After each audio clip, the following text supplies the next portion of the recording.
శ్రీరామ దేవుడు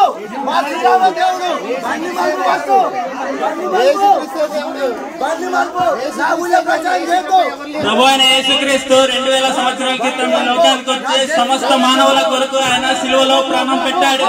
ఆయన తిరిగి 3వ దినాన లేచాడు. దేవుని వాక్యం చెప్తుంది, ఏ భేదం లేదు, అందరూ పాపం చేసి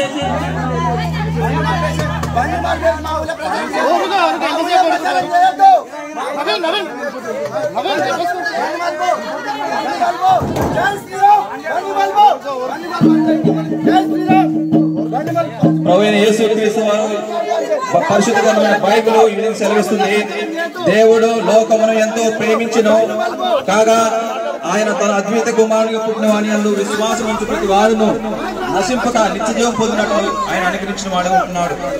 ప్రయాసపడి భారం మోస్తున్న సమస్త జనులారా, నా యొద్దకు రండి, నేను మీకు విశ్రాంతి కలగజేస్తున్నానని పరిశుద్ధమైన బైబిల్ ఈ విధంగా సెలవుతుంది.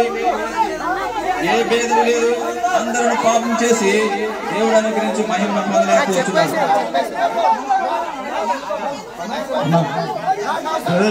ఒక్క నిమిషం, వెహికల్ వెళ్ళిపోతుందన్న, వెహికల్ వెళ్ళిపోతుంది, ఒక్క నిమిషం ఆగాలి.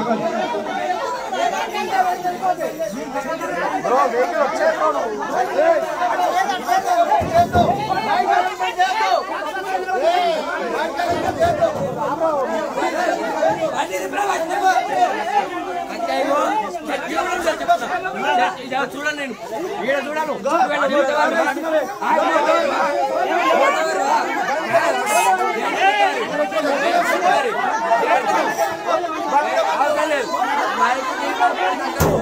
చెప్తున్నా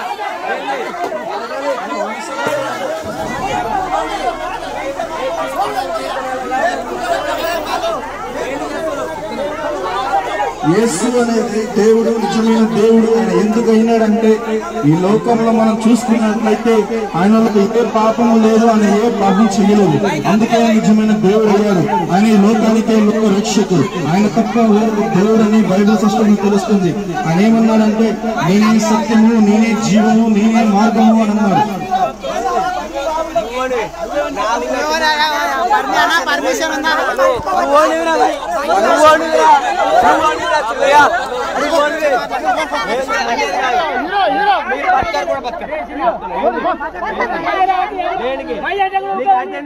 నువ్వు ఒక్కరు ఉన్నావని